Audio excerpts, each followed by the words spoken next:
Doctors are quietly changing how they treat prediabetes. You walk into your doctor's office, they pull up your blood test, there's this pause, and instead of come back in 6 months, they say, "We're treating prediabetes completely differently now." why the change? Because doctors figured out that waiting was actually one of the worst things they could do. Millions of people who used to hear "just watch your sugar" are now being told to act, now, even before an actual diabetes diagnosis. And here's the part that gets me every time: most people with prediabetes have no idea they have it. Meanwhile, every single day, it's quietly working on your blood vessels, your heart, your liver, even your brain. But, and this is the good part, prediabetes can usually be stopped, reversed even, before it ever turns into type 2. So today I'm breaking down the 7 big changes doctors are making right now, the habits they're actually recommending, and the one mistake basically everyone makes that keeps blood sugar stuck high. Stick around to the end, because there's one habit that takes less than 10 minutes a day and it might move the needle more than anything else on this list. Let's get into it. Hey, welcome back to FitNutriDiet, where we take the science and make it actually usable. If you're over 35, carrying some extra weight around your belly, you've got diabetes in the family, your blood pressure runs high, or a doctor has ever said the word prediabetes to you, this one's for you. Let's dive in. 1. Doctors are jumping on prediabetes way. Earlier, used to be, prediabetes was just a warning label. Doctors would say, lose a little weight, cut back on sugar, we'll check again next year. Not anymore.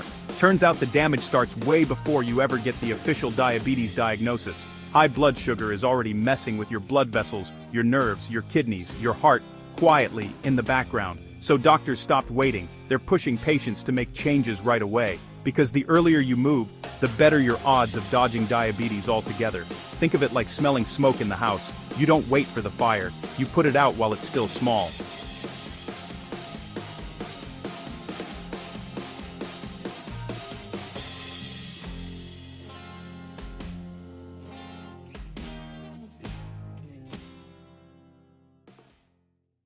Two, it's not really about sugar anymore, it's about insulin resistance.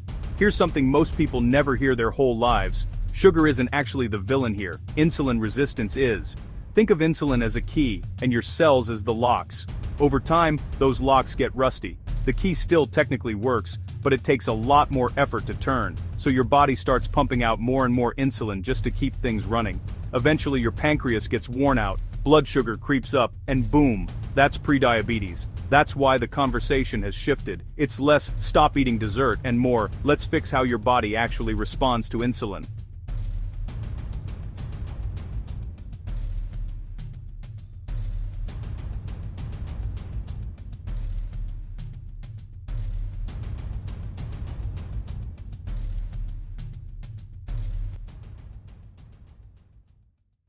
Three, muscle is basically medicine.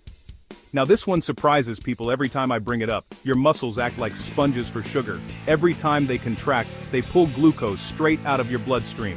That's the whole reason doctors are pushing resistance training so much harder than they used to. And I'm not talking about becoming a bodybuilder here. Bodyweight squats, resistance bands, light dumbbells, even hauling groceries up the stairs. All of it counts. Building even a little muscle makes your whole body better at handling insulin. And the crazy part, you keep burning glucose for hours after the workout's already over. Your pancreas will thank you.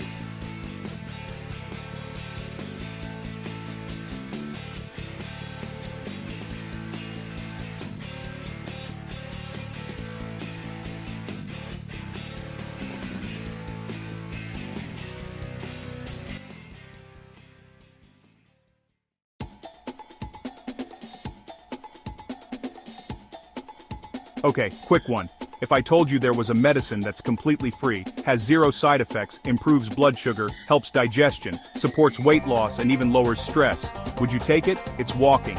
Specifically, 10 to 15 minutes after you eat. I know it sounds almost too simple, but instead of that glucose just sitting in your bloodstream after a meal, your muscles start using it up immediately. That's it. That's the whole mechanism. No gym, no equipment. Just get up and move after lunch or dinner. Sometimes the smallest habit does the heaviest lifting.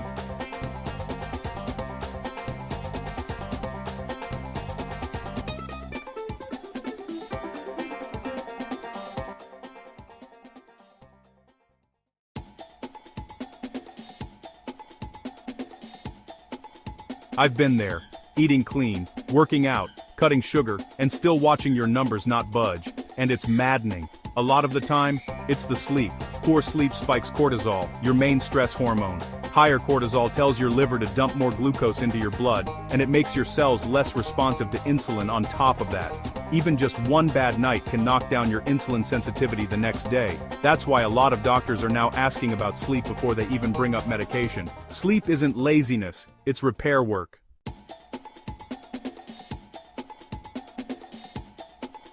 Remember when everything was about avoiding fat? Then it became all about avoiding sugar? Now the spotlight's on fiber. Fiber slows down digestion, smooths out blood sugar spikes, keeps you full longer, feeds your gut bacteria, and can even help your cholesterol. It's doing a lot of quiet work behind the scenes. So instead of stripping every carb out of your diet, a lot of doctors are just saying, swap the processed stuff for real food.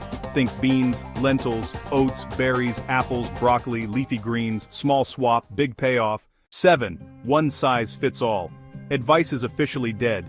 Here's maybe the biggest shift of all. Doctors are realizing prediabetes doesn't look the same for everyone. Some people get it from carrying extra visceral fat, some from genetics, others from chronic stress, bad sleep, certain medications, hormone shifts, or just not moving enough during the day. So treatment is getting personal. Instead of handing every patient the same printed diet sheet, doctors are actually looking at the full picture. Your lifestyle, your family history, your daily habits, your labs, your actual goals. Medicine's finally treating people like individuals again.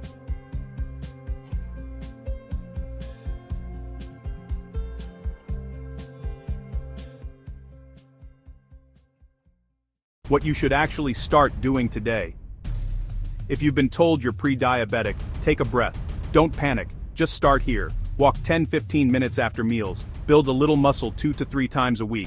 Add more fiber-rich foods to your plate. Get protein in at every meal. Aim for 7-9 hours of sleep. Drink more water. Cut back on sugary drinks and heavily processed snacks. You don't need to overhaul your whole life overnight. Nobody does that successfully anyway. Consistency beats perfection, every single time.